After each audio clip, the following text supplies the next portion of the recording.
Hello students, आज हम discuss करेंगे। एक असाइनमेंट दिया था हमने, उस असाइनमेंट को डिस्कस करते हैं, उसके बाद हम टॉपिक को आगे बढ़ाएंगे। ठीक है, असाइनमेंट है मेरे पास। इसका पहला क्वेश्चन है, which one of the following is not an irrational number. Is not an irrational number.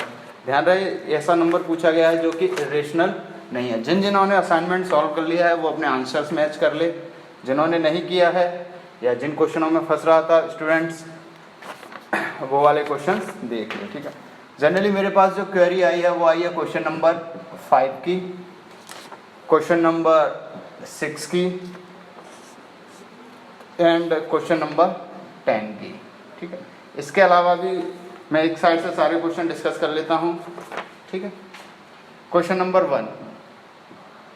Question number 1 में पूछा गया है कि which one is not an irrational number. तो हम ऑप्शन डी की तरफ देखते हैं। ऑप्शन डी में लिखा हुआ है 2 + √4 और √4 की वैल्यू होती है 2, तो that is 2 + 2 = 4 and 4 is an integer.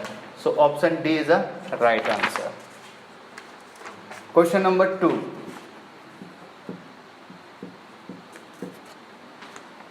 which one of following rational number is has non-terminating decimal।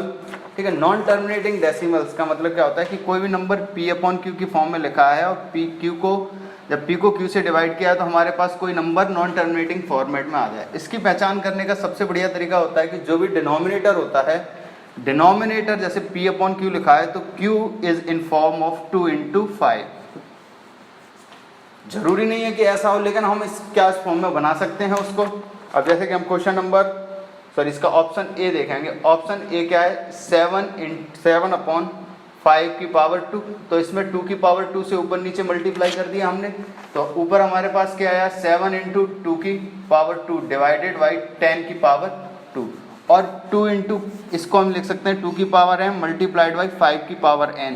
इस फॉर्मेट में हमारे पास अगर डिनोमिनेटर है तो वो नंबर क्या होगा, हमारा टर्मिनेटिंग होगा। तो ये वाला नंबर टर्मिनेटिंग हुआ, ऑप्शन बी। ऑप्शन बी में क्या लिखा हुआ है, 15/16 यानी 15/2 की पावर 4। 2 की पावर 4 है तो इसे हम 5 की पावर 4 से ऊपर नीचे मल्टीप्लाई डिवाइड कर सकते हैं, तो नीचे क्या बचेगा हमारे पास 10 की पावर 4। और तो ये वाला हमारा इस वाले फॉर्मेट में है, तो ये भी टर्मिनेटिंग हो गया। ऑप्शन सी, ऑप्शन सी क्या है, 59/128 विच इज इक्वल टू क्या होता है, 59 डिवाइडेड बाई 2 × 64। 64 को क्या लिख सकते हैं, 2 × 32। 32 को 2 की पावर 5, तो ये टोटल कितना हो गया, 59 डिवाइडेड बाई 2 की पावर 7। तो 5 की पावर 7 से ऊपर नीचे मल्टीप्लाई डिवाइड करेंगे, तो डिनोमिनेटर जो हमारा होगा वो हो गया 2 की पावर 7 एंड 5 की पावर 7। अगेन इस फॉर्मेट का हो गया। ऑप्शन डी की बात करेंगे हम। ऑप्शन डी में हमारे पास है 17/45। 45 के प्राइम फैक्टर्स क्या हो गए, 17/3 × 3 × 5। ठीक है, तो यहाँ पर क्या आएगा, 17/3 की पावर 2 एंड 5 की पावर 2। इसमें 2 की पावर 2 से ऊपर नीचे मल्टीप्लाई कर सकते हैं, कोई दिक्कत नहीं। लेकिन जो डिनोमिनेटर बचा उसमें डिनोमिनेटर में 3 की पावर 2 भी है, लेकिन हमारा डिनोमिनेटर केवल 2 की पावर m और 5 की पावर n के फॉर्मेट में होना चाहिए, इसीलिए ये नंबर कैसा होगा, नॉन टर्मिनेटिंग। ठीक, अब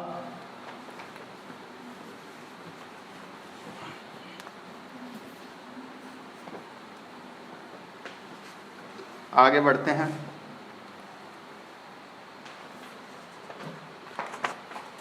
क्वेश्चन नंबर 3। क्वेश्चन नंबर 3 में क्या लिखा है हमारे पास, 47 multiplied by 47 not sorry it is 27 multiplied by 43 multiplied by 46।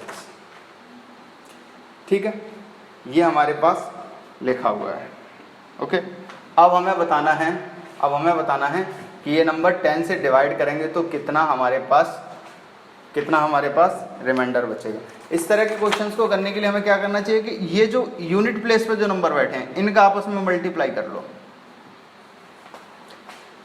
6 का मल्टीप्लाई 3 से किया तो 8 आया होगा, और 8 का मल्टीप्लाई 7 से करेंगे तो क्या आया होगा 6। लास्ट डिजिट की बात कर रहे हैं, केवल हम यूनिट प्लेस की बात कर रहे हैं, we are talking about only unit place. अच्छा, यूनिट प्लेस कैसे निकाला समझ में आया? एक बार और बता देता हूँ। जब हमने इसको इससे मल्टीप्लाई किया होगा तो लास्ट डिजिट तो कुछ 8 रहा होगा, और इसका जो लास्ट डिजिट 8 होगा वो इसके 7 से मल्टीप्लाई करेगा, तो ये कितना बनाएगा हमारे पास 56, और 56 का लास्ट डिजिट क्या है 6। ठीक है, तो 6 इज अ यूनिट प्लेस। ये तो हमारा हो गया unit place.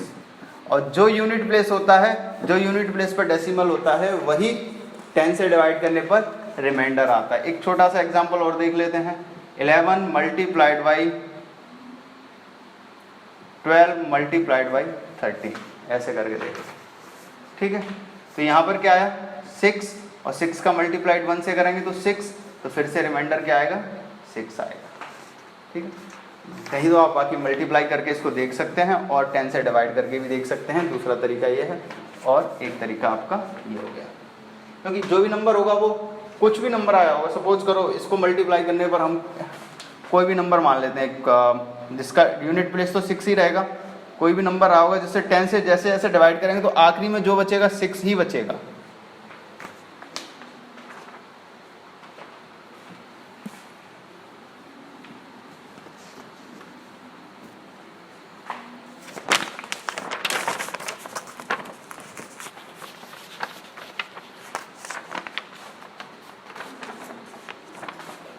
Next question number 4।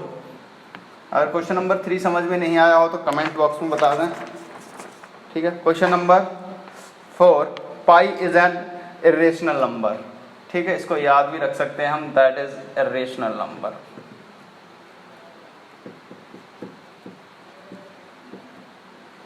कई लोग कहते हैं पाई की वैल्यू 22/7। पाई की वैल्यू 22/7 नहीं होती है, पाई की वैल्यू लगभग 22/7 के करीब होती है। 22/7 is a rational number. 22/7 is a rational number. Next question पे आते हैं।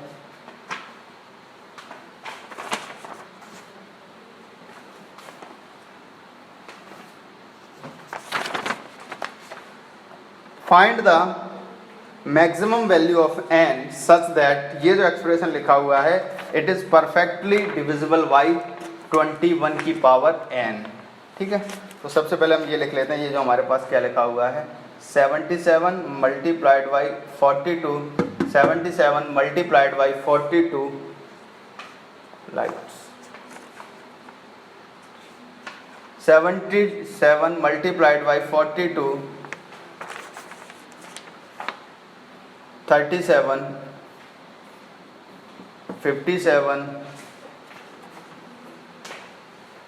57, 30, 90, 70, 2400, 2400, 2402, 234 and 345, 345 अपनी तरफ 343 and it is divisible by 21 की पावर n, ऐसा लिखा हुआ है। और जिसमें हमें n की वैल्यू बतानी है कि n की वैल्यू क्या होगी। तो 21 किससे बना है? 21 किससे बना है? 21 बना है 7 × 3 से, 3 × 7 से क्या बना है? 21 बना है। तो सबसे पहले इसमें क्या आएगा 7 × 11। ठीक है, क्या इसमें 7 आएगा? बिल्कुल आता है, एक 7 इसमें आता है। ठीक है, अब इसमें 7 आता है, इसमें 7 नहीं आता है, इसमें 7 नहीं आता है, इसमें 7 नहीं आता है, इसमें 7 आता है।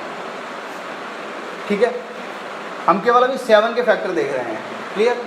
इसमें 7 नहीं आता है, इसमें 7 नहीं आता है, इसमें 7 नहीं आएगा, और दैट इज 7 की पावर 3, दैट इज 7 की पावर। ठीक है, सो हमारे पास 7 कितने हो गए? 1 2 3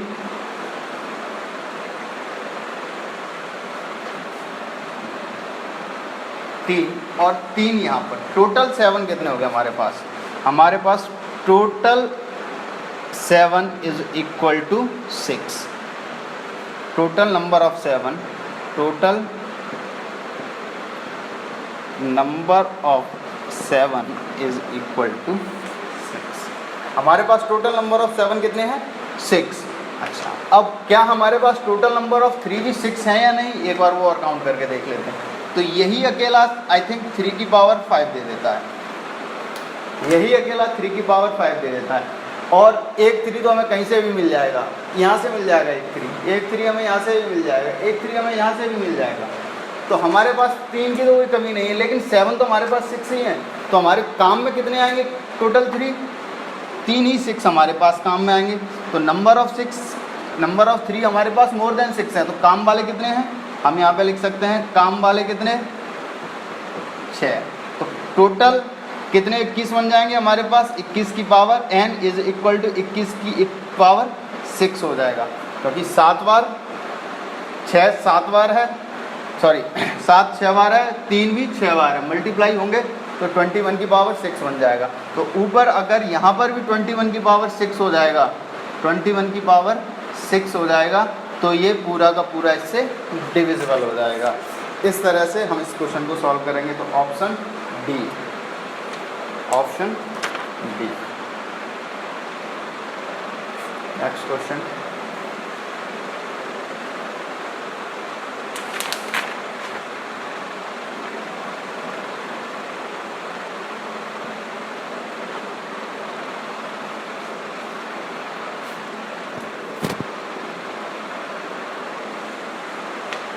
नेक्स्ट क्वेश्चन है हमारा,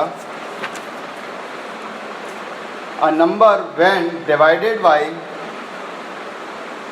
1207 gives the remainder A, and उसके बाद पूछा है what would be the remainder, what remainder would be obtained by dividing this by 17। ठीक है, तो हमारे पास एक नंबर हमने कोई अज्यूम किया, उसकी वैल्यू थी x। So x is equal to, x को हमने डिवाइड कैसे किया? 1207 से। ठीक, जब हमने इसको ऐसे डिवाइड किया होगा तो हमारे पास आया होगा x इज इक्वल टू 1207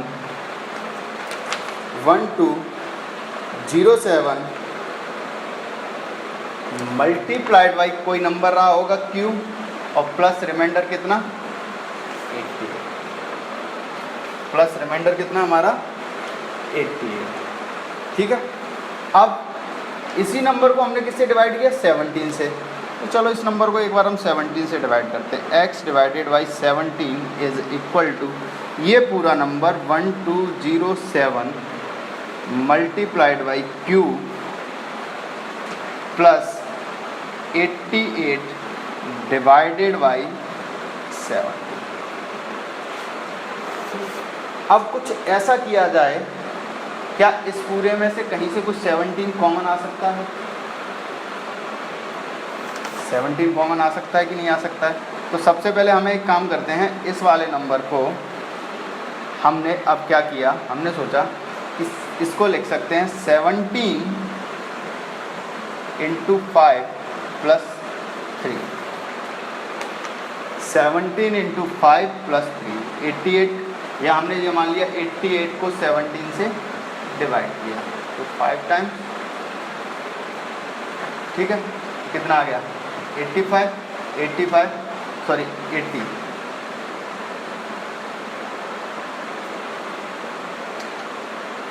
85 जाता है। ठीक है, माई मिस्टेक। ठीक है, तो ये हो गया हमारे पास। ठीक है, क्या ये वाला नंबर 17 से डिवाइडेड है? क्या ये पूरा नंबर 17 से डिवाइड हो रहा है? एक बार इसको चेक कर लेते हैं। 1207 17 से डिवाइड हो रहा है या नहीं हो रहा? ठीक है, तो इसको जब हम इससे डिवाइड करेंगे तो हमारे पास कितने टाइम्स चला जाएगा? ये लगभग 8 टाइम्स।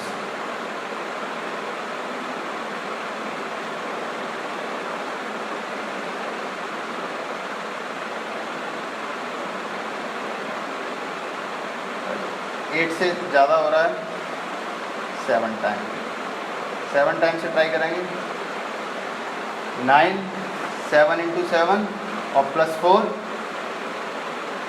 11। तो यहाँ पर क्या बचा हमारे पास में 1, 7 मल्टीप्लाइड बाई 1 और ये क्या बचा 1, तो ये आर है। Very good, this number is divisible by 17। तो बहुत बढ़िया काम हो गया। यहाँ पर हो गया 17 मल्टीप्लाइड बाई ये नंबर क्या था अपना 71 multiplied by Q plus 17 into 5 plus इस पूरे नंबर में से 17 कॉमन ले सकते हैं हम। तो 17 multiplied by 71 multiplied by Q plus 5 plus 3 और यहाँ पे क्या आ गया x। ठीक है, हमने लास्ट क्लास में पढ़ा था क्या, लास्ट क्लास में हमने एक स्प्लिट डिवीजन थ्योरम पढ़ ली थी। उसके अकॉर्डिंग क्या था कि x या a is equal to b into Q plus r। a को जब हमने b से डिवाइड किया तब रिमाइंडर r आया। जब हमने इसको 17 से डिवाइड किया तो 17 क्या हो गया, ये तो हो गया डिवीज़र, ये हो गया आपका डिविडेंड, ये आपका हो गया क्वोशेंट और रिमाइंडर कितना हमारे पास 3। So the right answer is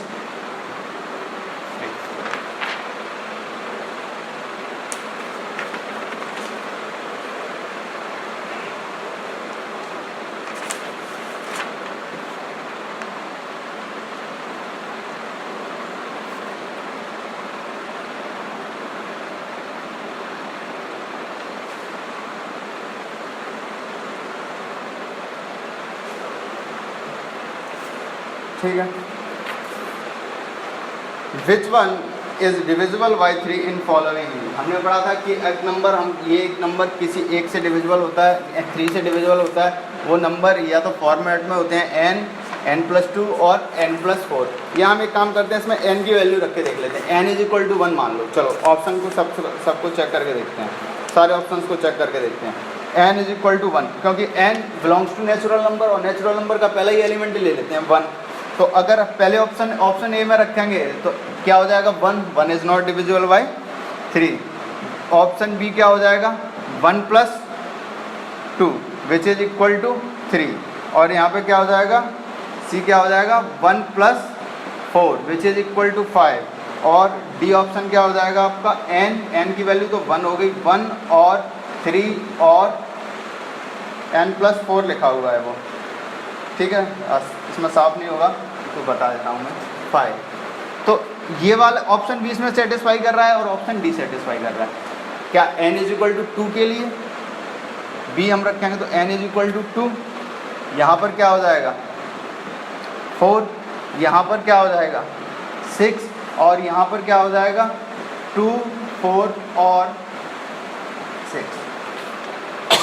तो n इज इक्वल टू 2 पर इसने साथ छोड़ दिया, इसने पकड़ लिया, लेकिन d ने आपको n इक्वल टू 1 पे भी पकड़ के रखा है, n इज इक्वल टू 2 पे भी पकड़ के रखा है। अब n इज इक्वल टू 3 ले लो, n इज इक्वल टू 3 लेंगे तो यहाँ पर 3 आ जाएगा।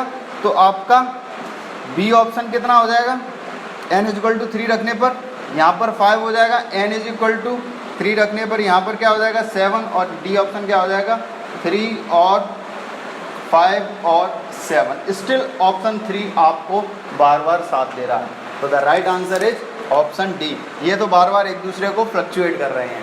ठीक है, तो option is D. Next question, question number 8।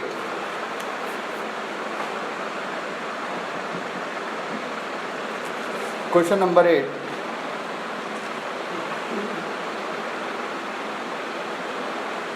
(15q + 7 is equal to 15q + 5 + 2 ऐसे लिख सकते हैं। 5 कॉमन ले सकते हैं यहाँ पे, तो क्या बचेगा 3q + 1 + 2 और ये एक इंटीजर है तो इसको हम 5m + 2 भी लिख सकते हैं। इसको रिप्लेस कर देते हैं इस तरह।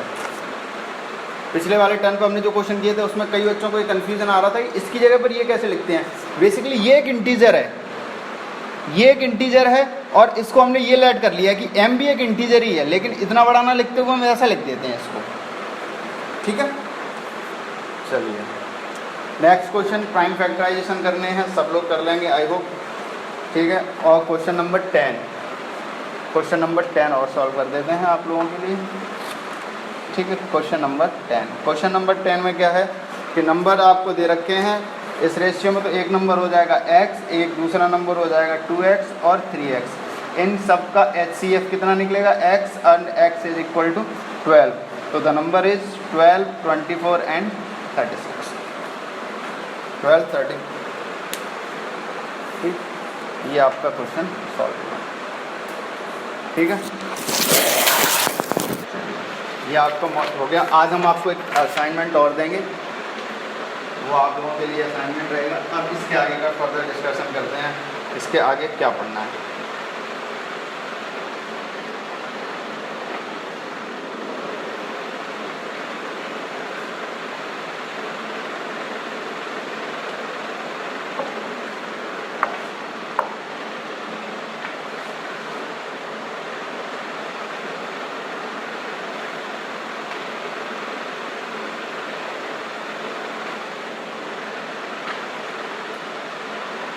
हमने एलसीएम और एचसीएफ के बारे में बात कर ली थी, चलिए ठीक है। एलसीएम से रिलेटेड एक क्वेश्चन कर लेते हैं।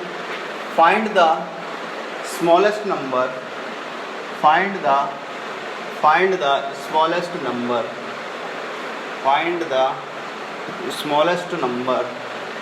Which can divided by, question लिख देता हूँ मैं आपके सामने। Question, find the smallest number, find the smallest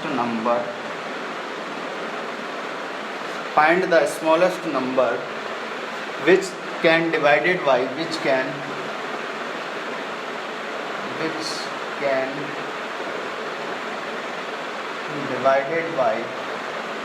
35, 56 and 91, 35, 56 and 91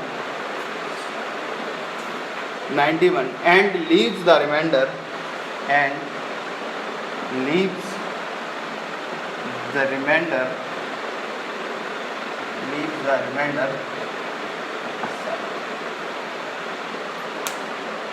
अब इस क्वेश्चन में हमसे पूछा कि स्मॉलेस्ट नंबर बताना है जिसको हम इन नंबरों से डिवाइड करें तो हमें 7 रिमाइंडर मिले। तो सबसे पहले बात तो ये कि इन नंबरों से डिवाइड करें और लीस्ट नंबर स्मॉलेस्ट नंबर हो तो वो नंबर हमेशा क्या हो सकता है, इन तीनों नंबर का एलसीएम। तो सबसे पहले हम 3 नंबर का क्या लेंगे, एलसीएम, ठीक है। एलसीएम लेंगे और एलसीएम जो भी आएगा उसमें हम 7 ऐड कर देंगे, जो भी एलसीएम आएगा उसमें हम 7 ऐड कर देंगे। इस तरह के क्वेश्चंस करने का तरीका, ठीक है। आप लोग इसका मुझे आंसर कमेंट बॉक्स में बताएंगे, इसका आंसर क्या निकला सबका।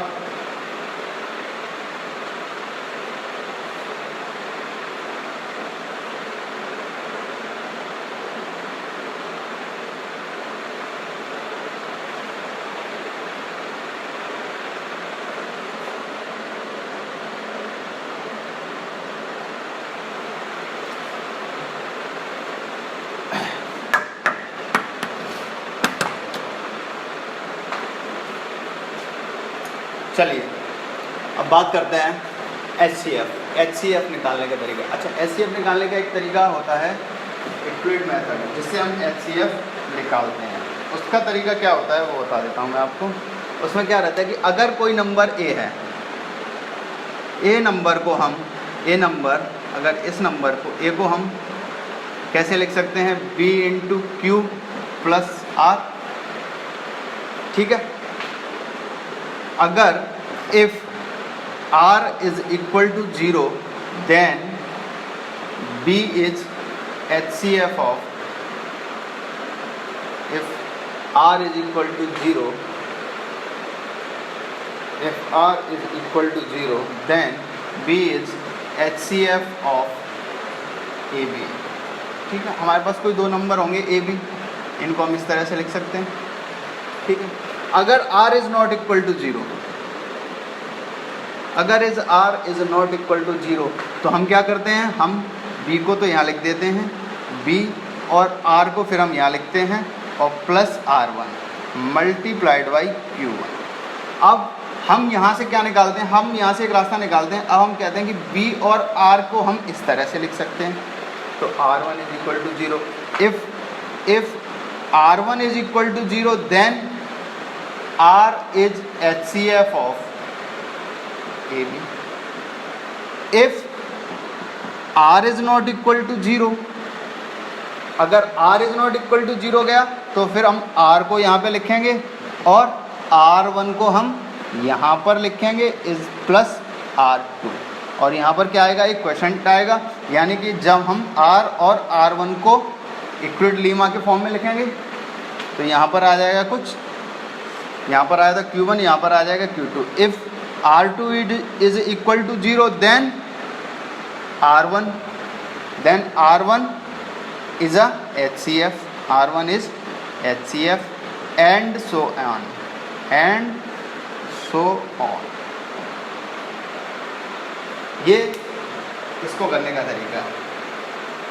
R1 क्या होगा, R क्या होगा, सर ये क्या लिख दिया आपने, अब कैसे इसको सॉल्व करेंगे। तो इसको करने के लिए एक एग्जाम्पल देखते हैं, बेस्ट तरीका होता है एग्जाम्पल समझाता हूँ, एग्जाम्पल से बिल्कुल क्लियर होता है आपको।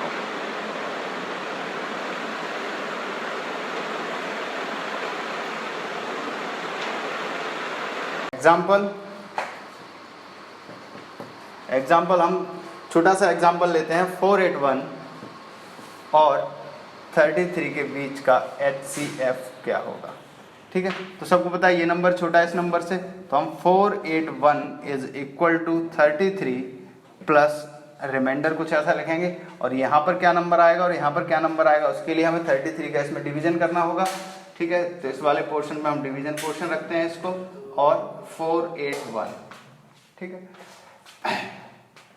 आप देख सकते हैं ये लगभग 1 टाइम हुआ, तो ये हुआ आपका 33, यहाँ पर क्या है आपका 5 और यहाँ पर 1, और ये लगभग ये 4 टाइम्स या 5 टाइम्स और जा सकता है। 5 टाइम्स पे ट्राई करेंगे तो बड़ा हो जाएगा, तो 4 टाइम्स पे ट्राई करके देखते हैं। 4 टाइम्स पे होगा इसका,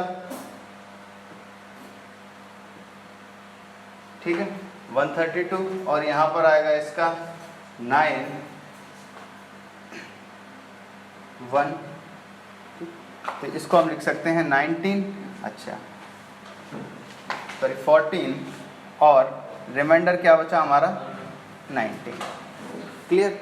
अब इस नंबर और इस नंबर के बीच का रिलेशन लिखेंगे। ये नंबर क्या आ जाएगा हमारा 33 is equal to 19 into 1 plus 33 में से 19 माइनस करो, ठीक है।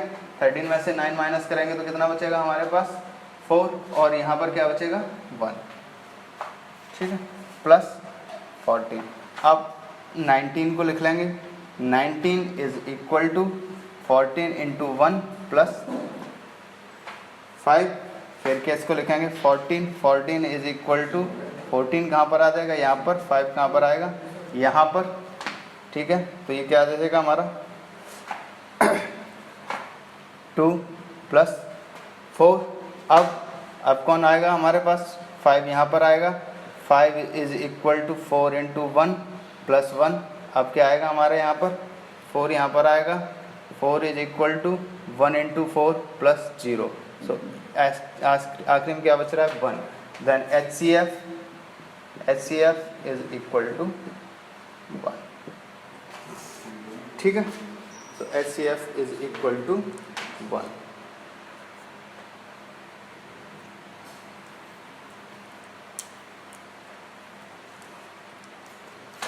HCF कितना है हमारा,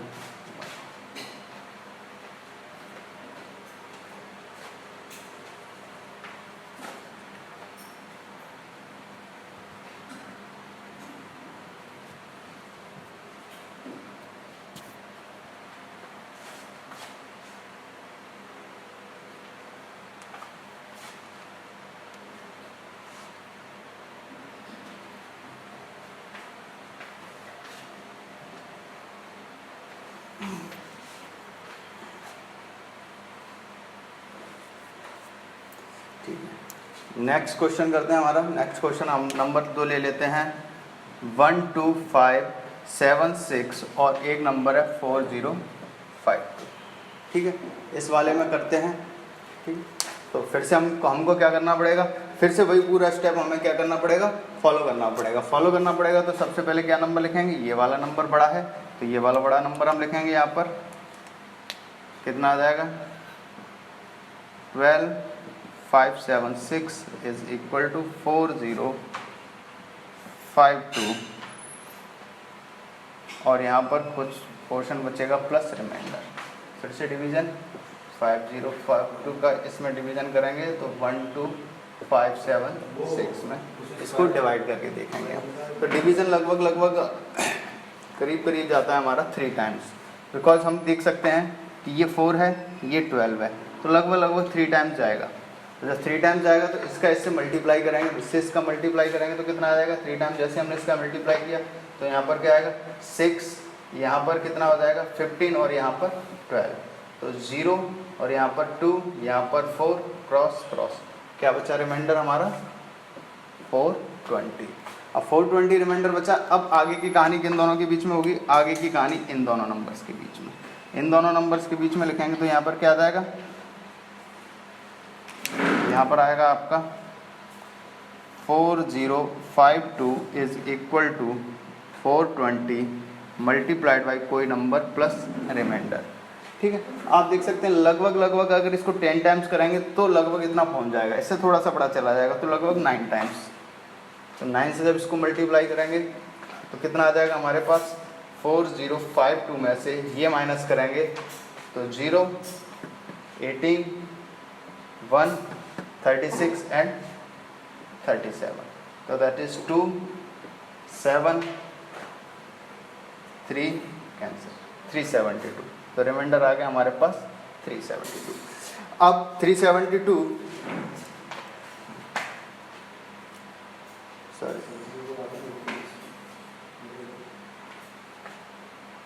सॉरी 272, तो रिमाइंडर क्या आ गया 272। अब 420 इज इक्वल टू 272 प्लस, अगर इसका 2 टाइम्स करेंगे तो ये 420 से ज़्यादा हो जाएगा तो 1 आ जाएगा यहाँ पर। तो हम क्या कर सकते हैं 420 में से 272 माइनस कर देंगे, 8 और यहाँ पर कितना बचेगा 8 के बाद यहाँ पर कितना बचेगा 12 में से 5 और यहाँ पर आपका 158 प्लस 158 प्लस 158, फिर से गलती क्या हो रहा है आज, 148 सॉरी 148। अब इन दोनों के बीच का लिखेंगे, अब इन दोनों के बीच का लिखेंगे, इस समय बिल्कुल सही लिखना है, थोड़ा सा calculation. 272 is equal to 148 multiplied by plus remainder. अच्छा, इसका 2 टाइम्स करेंगे तो कितना हो जाएगा, 148 को इसमें डिवाइड करके देखेंगे, 148 को 272 में। ठीक है, तो ये 1 टाइम ही जाएगा, 1 टाइम जाएगा तो 158 आ जाएगा, 12 में से 8 माइनस हुआ 4, 6 में से 4 गया 2 और यहाँ पर 1 प्लस 124। अब 148 is equal to 124 multiplied by 1 plus R, तो ये 124 का डिवीजन हम 148 में करेंगे तो 1 टाइम जाएगा तो हमारे कितना पास बचेगा 24, तो रिमाइंडर कितना आ जाएगा हमारे पास 24।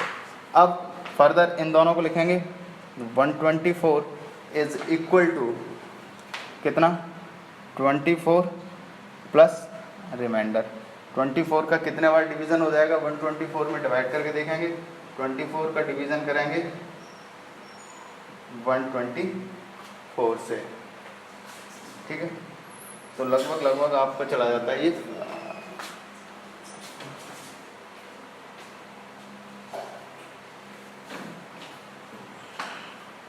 4 टाइम्स तो 6 और 5 टाइम्स, 6 टाइम्स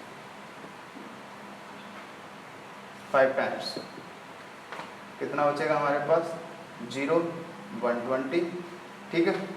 तो कितना बचा हमारे पास 4, तो कितनी बार चला जाएगा ये 5 टाइम्स, रिमाइंडर क्या बचेगा हमारे पास 4। अब यहाँ पे क्या लिखेंगे 24 is equal to 6 into 4 plus 0। जैसे ही रिमाइंडर 0 आया, डिविजर क्या है 6, तो HCF क्या हो जाएगा हमारा 6, HCF इज इक्वल टू 6। इस तरह से हम HCF निकालते हैं। काफ़ी लंबा प्रोसेस लग रहा होगा आपका, लेकिन जैसे ही प्रैक्टिस में आ जाता है HCF निकलने लगता है। सिंपल, पहले जो नंबर बड़ा है उसको इक्वलेट डिवीजन लेमा के हिसाब से लिख देते हैं, this number is equal to this number multiplied by 3 plus remainder ये होगा, ये नंबर इज इक्वल टू ये। फिर उसके बाद इस नंबर को लिखते हैं और इस नंबर को यहाँ पर लिखते हैं, इसका इससे डिवाइड करके जो क्वोशंट आता है प्लस रिमाइंडर। फिर इन दोनों नंबर्स के बीच का रिलेशन, ये प्लस ये नंबर, इसको इससे डिवाइड करना है, ये क्वोशंट आ जाएगा, ये रिमाइंडर आ जाएगा। फिर इन दोनों को, तो इस तरह से जो आखिरी में इधर जो नंबर बचा वो नंबर आपका क्या हो जाएगा HCF। इस चीज़ का हमेशा ध्यान रखना है कि मिक्स ना करते हैं आप, पहले 4 लिखते हैं फिर 6 लिखते हैं, बात तो एक थी 24, फिर उसमें आप आंसर गलत कोड कर दोगे, फिर आप उसमें HCF 4 कोड कर सकते हो, ठीक है। तो इसके लिए ज़रूरी है कि जिससे डिवाइड कर रहे हैं, ठीक है, जिससे डिवाइड कर रहे हैं, जैसे हाँ इसमें हमने गलती भी कर दी, जिससे हम डिवाइड कर रहे हैं 4 से डिवाइड कर रहे हैं, तो 4 पहले आना चाहिए, 4 यहाँ आना चाहिए, 6 यहाँ पर आना चाहिए, तो द आंसर इज 4। बहुत कॉमन मिस्टेक है जो कि होती है, ठीक है। तो हमेशा 24, फिर हमने 4 लिखा, उसके बाद क्वोशंट लिखा, क्वोशंट से हमें कोई लेना देना नहीं है, जो डिवीज़र होगा, जो डिवीज़र है अपना वही आपका HCF होगा। इसमें हम पहले 24 लिख रहे थे, इसमें फिर हमको 24 के साथ जब रिलेशन लिखना होगा तो 24 और 4 का रिलेशन लिखना है, तो पहले 24 और उसके बाद 4। इस तरह से इस टाइप के क्वेश्चन सॉल्व होते हैं।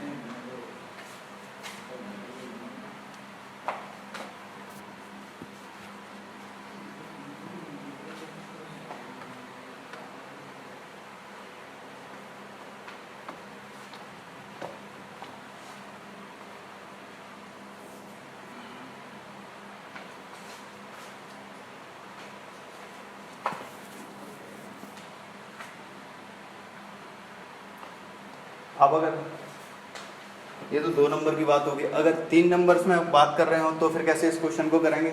सपोज करो हमारे पास नंबर है 1848, एक नंबर है हमारे पास 1848, एक नंबर है हमारे पास 3058 और एक नंबर है 1331, इनके बीच का HCF निकाल, ठीक है। तो इस तरह से क्वेश्चंस को करने के लिए सबसे पहले इनका ऑर्डर डिसाइड कर लेना चाहिए। 58 ये सबसे बड़ा, उसके बाद ये नंबर, इसके बाद पहले इन दोनों का HCF निकालो, फिर जो HCF निकल के आएगा उसका HCF इस नंबर के साथ निकालो, ठीक है। तो सबसे पहले हम इन दोनों का HCF काउंट करेंगे। HCF काउंट करेंगे तो क्या आ जाएगा हमारे पास 3058 इज इक्वल टू 1848, लगभग एक बार ही जाएगा क्योंकि 2 टाइम्स करते इधर 3600 आ जाएगा जो कि बड़ा हो जाएगा, प्लस रिमाइंडर में हमारे पास बचता है, इसको इससे हम माइनस करेंगे तो रिमाइंडर बचता है हमारे पास 1210। अब इन दोनों नंबर्स के बीच की कहानी लिखनी होगी हमें। 1848 इज इक्वल टू 1210, ये भी एक बार ही डिवाइड हो सकता है, प्लस इसमें से ये नंबर माइनस करना होगा हमें, तो 1848 में से 1210 आप माइनस करेंगे, 8 3 एंड 538 आपका 638 आपका आया, ठीक है। अब इन दोनों नंबर्स को 1210 इज इक्वल टू 638, आपको पता है 600 का 2 टाइम्स कराएंगे तो 1200 हो जाएगा, और 605 का 1210 हो जाएगा, तो ये भी 1 टाइम ही जाएगा, ठीक है। ये भी आपका कितना जाएगा 1 टाइम जाएगा। 1 टाइम जाने के बाद में इसका रिमाइंडर कितना बचेगा, इसका रिमाइंडर बचेगा लगभग 572। अब इन दोनों को सॉल्व करेंगे, तो 58 is equal to 572 multiplied by 1 plus का क्या होगा रिमाइंडर हुआ, प्लस का रिमाइंडर हुआ, तो इससे हमें कितना बचेगा, इससे लगभग हमारा बचता है, करके देख लेते हैं, इसमें से 6, ठीक है। 13 में से 7 माइनस होंगे तो 6, ठीक है, 66। अब इन दोनों का नंबर लिखेंगे हम। 572 is equal to 66 multiplied by plus remainder. लगभग आपका ठीक है, तो लगभग ये आपका चला जाएगा 4 बार, लगभग 4 टाइम्स ये आपका चला जाता है। फिर भी एक बार मेक श्योर कर लेते हैं हम, क्या है 572, अच्छा लगभग 9 टाइम्स, 9 टाइम्स एक बार ट्राई करके देखते हैं। थोड़ा सा बड़ा हो जाएगा, 8 से डिवाइड करके देखो, 8 से डिवाइड करेंगे तो 8 6 जा 48, 4 8 6 जा 48 एंड 4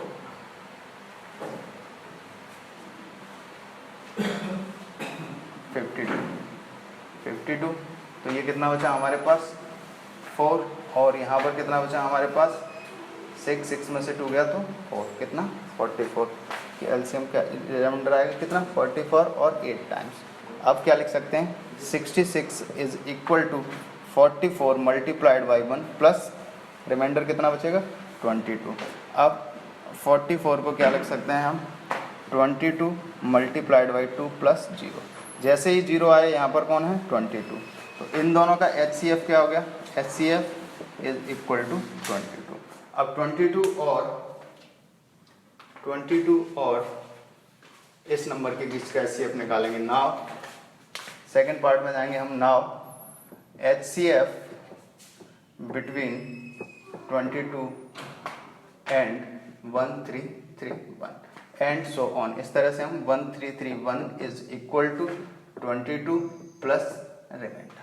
इस तरह से इस क्वेश्चन को हम आगे सॉल्व करेंगे। यहाँ पर आप क्या आएगा, इस तरह से आप सॉल्व करेंगे। आंसर मैं आपको बता देता हूँ, answer is equal to 11। Okay, चलिए, तो इस तरह से हम HCF भी निकाल लेते हैं।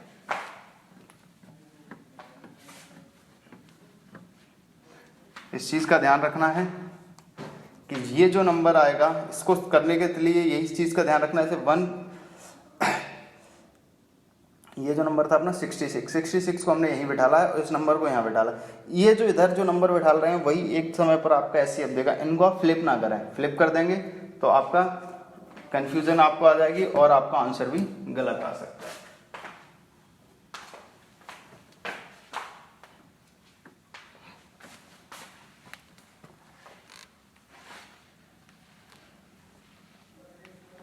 एक होमवर्क क्वेश्चन लिख लीजिए। वैसे आपको असाइनमेंट मिलेगा आज, उसमें इस तरह के क्वेश्चंस रहेंगे। चलिए,